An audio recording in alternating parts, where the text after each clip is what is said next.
മുഖവും മുൻകൈയും സ്ത്രീകൾക്കൂടെ സഞ്ചരിക്കണ്ടേ? പക്ഷേ അന്യ പുരുഷൻ ഒരു സ്ത്രീക്ക് അങ്ങാടിയിലോ മറ്റോ അങ്ങാടി കൂടെ ഒക്കെ പോകുമ്പം നമ്മളെ നാട്ടിലെ എന്തൊക്കെയോ പഠിപ്പിക്കുകയാണ്. ചില മുസ്ലിയാക്കന്മാർ എന്തൊക്കെയോ വിഷയം പഠിപ്പിക്കുക.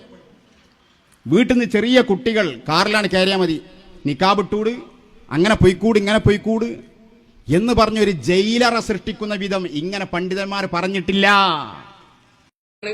അതുകൊണ്ട് പെണ്ണ് അന്യപുരുഷന്റെ മുമ്പിൽ മുഖം മറക്കണ്ടെന്ന് ഇജ്മാ ഏകാഭിപ്രായത്തിലാണ്.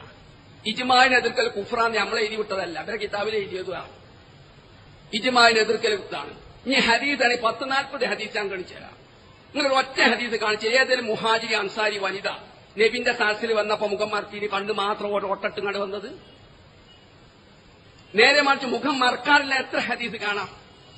ഒരു പെണ്ണ് നബിന്റെ അടുത്ത് വന്നാണ്, പെണ്ണ് അവൾ ഒരു വഴിയിലൂടെ പോകുന്നുണ്ടെങ്കിൽ അവൾക്ക് മുഖം മറക്കൽ നിർബന്ധമില്ല, പിന്നെയോ പുരുഷന് നിർബന്ധമാണ് അവരെ നോക്കാതിരിക്കൽ. അതാണ് പണ്ഡിതന്മാരുടെ അഭിപ്രായങ്ങളെ നാം വിലയിരുത്തേണ്ടത് തെളിവുകളുടെ അടിസ്ഥാനത്തിലാണ്. ഇസ്ലാമിക പ്രമാണങ്ങൾ നമ്മൾ എടുത്ത് പരിശോധിച്ചാൽ നമുക്ക് മനസ്സിലാക്കാൻ കഴിയുന്ന കാര്യം, ഒരു മുസ്ലിം സ്ത്രീ അവളുടെ മുഖം തുറന്നിട്ടു എന്നതുകൊണ്ട്, മുഖം കാണിച്ചു എന്നതിന്റെ പേരിൽ അവൾ കുറ്റക്കാരിയാവുകയില്ല, അതല്ലെങ്കിൽ അവൾ ആക്ഷേപിക്കപ്പെട്ടവളല്ല എന്നതാണ് നമുക്ക് മനസ്സിലാക്കാൻ കഴിയുക. ഇത് വളരെ കൃത്യമായി പ്രമാണങ്ങളെ ശരിയായ നിലക്ക് വിലയിരുത്തിയ പണ്ഡിതന്മാർ വിശദീകരിച്ചിട്ടുണ്ട്. ഇപ്പൊ സ്ത്രീകളൊക്കെ പൊതുരംഗത്തേക്കും പുറത്തേ പോകുമ്പോൾ ഇബ്നു ഹജറുൽ ഹൈതമി തങ്ങളൊക്കെ പറഞ്ഞു, അവരുടെ മുഖവും മുങ്കയും ഔറത്തല്ല. ഇതാണ് മസ്അല.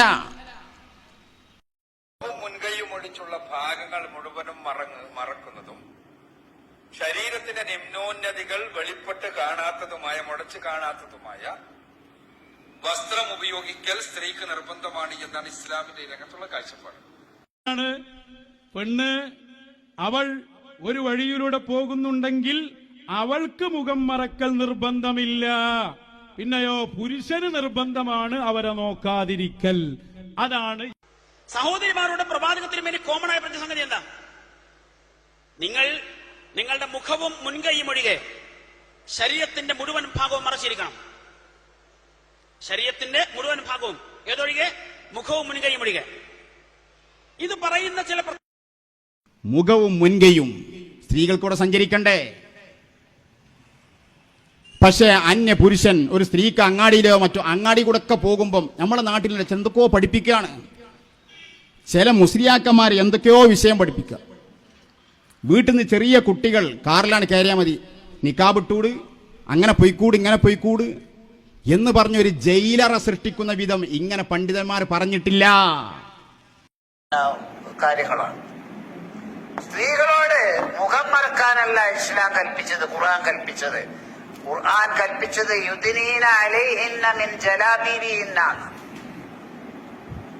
ജലാബീബുകൾ എന്ന് പറഞ്ഞാൽ നമസ്കാര കുപ്പായങ്ങൾ അവരുടെ ശരീരത്തിന് മേൽ തൂക്കിയിടാനാ പറഞ്ഞത്, മുഖം മറക്കാനല്ല, അഥവാ മാർവിടം മറക്കാനാ. പെണ്ണ് അവൾ ഒരു വഴിയിലൂടെ പോകുന്നുണ്ടെങ്കിൽ അവൾക്ക് മുഖം മറക്കൽ നിർബന്ധമില്ല, പിന്നെയോ പുരുഷന് നിർബന്ധമാണ് അവരെ നോക്കാതിരിക്കൽ. അതാണ്. എന്നാൽ ഇവിടെ ഈ കാലഘട്ടത്തിലെ ഏറ്റവും പ്രഗത്ഭനായ ഹദീസ് പണ്ഡിതനായി അറിയപ്പെടുന്ന മുഹമ്മദ് നാസറുദ്ദീൻ അൽ അൽബാനി, അദ്ദേഹം റസൂലുള്ളാഹി സ്വല്ലല്ലാഹു അലൈഹി വസല്ലമയുടെ ഹദീസുകളുടെ വെളിച്ചത്തിൽ, ആ പ്രവാചകൻ സല്ലല്ലാഹു അലൈഹി വസല്ലമയുടെ നിന്ന് ദീൻ പഠിച്ചിട്ടുള്ള സഹാബ സ്ത്രീകളുടെ ചെയ്തികളുടെ അടിസ്ഥാനത്തിൽ അദ്ദേഹം മുഖം മറക്കാതിരിക്കുന്നത് തെറ്റാണ് എന്ന് പറയുന്നത്, അതല്ലെങ്കിൽ മുഖം മറക്കുന്നത് നിർബന്ധമാണ് എന്ന വാദം അള്ളാഹു അനുവദിച്ചതിനെ ഹറാമാക്കലാണ്, അള്ളാഹു അനുവദിച്ചതിനെ അനുവദിക്കാതിരിക്കലാണ് എന്ന ശക്തമായ ഭാഷയിലാണ് അദ്ദേഹം സംസാരിച്ചിട്ടുള്ളത്. ഈ വിഷയത്തിൽ തന്നെ അദ്ദേഹത്തിന്റെ 2 ഗ്രന്ഥങ്ങളുണ്ട്. തീർച്ചയായും എതിരിൽ അഭിപ്രായമുള്ള സ്ത്രീകളൊക്കെ പൊതുരംഗത്തേക്കും പുറത്തേ പോകുമ്പോൾ ഇബ്നു ഹജറുൽ ഹൈതമി തങ്ങളൊക്കെ പറഞ്ഞു, അവരുടെ മുഖവും മുങ്കയും ഔറത്തല്ല.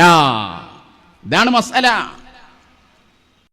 പരിശുദ്ധ ഖുർആനിലോ സഹീഹായ ഹദീസിലോ സ്ത്രീകൾ അവരുടെ മുഖം നിർബന്ധമായി മറക്കണം എന്ന് പറയുന്ന ഒരു വചനമോ സഹീഹായ ഒരു ഹദീസോ നമുക്ക് കാണാൻ സാധ്യമല്ല.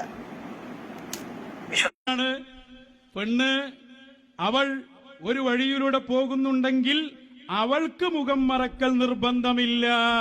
പിന്നെയോ പുരുഷന് നിർബന്ധമാണ് അവരെ നോക്കാതിരിക്കൽ. അതാണ് ഏറ്റവും നല്ല അഭിപ്രായം.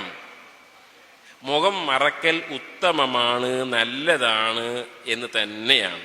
എന്നാൽ ഇനി നിർബന്ധമാണോ അല്ലേ എന്നുള്ളതിലൊക്കെയാണ് ചർച്ചയുള്ളത്. ഉള്ളത് മുഖം മറക്കൽ നിർബന്ധമാണെന്ന് വിശുദ്ധ ഖുർആനിലോ സ്വഹീഹായ ഹദീസിലോ ഇല്ല. നിർബന്ധം എന്ന് പറഞ്ഞാൽ വാജിബ്, ഫർള്, അത് ചെയ്തില്ല എങ്കിൽ ശിക്ഷിക്കപ്പെടും. മനസ്സിലായി? അപ്പൊ അങ്ങനെ ശിക്ഷ കിട്ടുന്ന വാജിബായിട്ടുള്ള, ഒഴിവാക്കിയാൽ ശിക്ഷ കിട്ടുന്ന വാജിബായ ഒരു സംഗതിയായിട്ട് മുഖം മറക്കുന്നതിനെ ഇസ്ലാം കാണുന്നില്ല. അതിന് ആയത്തോ ഹദീസോ ഇല്ല. പെണ്ണ് അവൾ ഒരു വഴിയിലൂടെ പോകുന്നുണ്ടെങ്കിൽ അവൾക്ക് മുഖം മറക്കൽ നിർബന്ധമില്ല. പിന്നെയോ പുരുഷന് നിർബന്ധമാണ് അവരെ നോക്കാതിരിക്കൽ. അതാണ്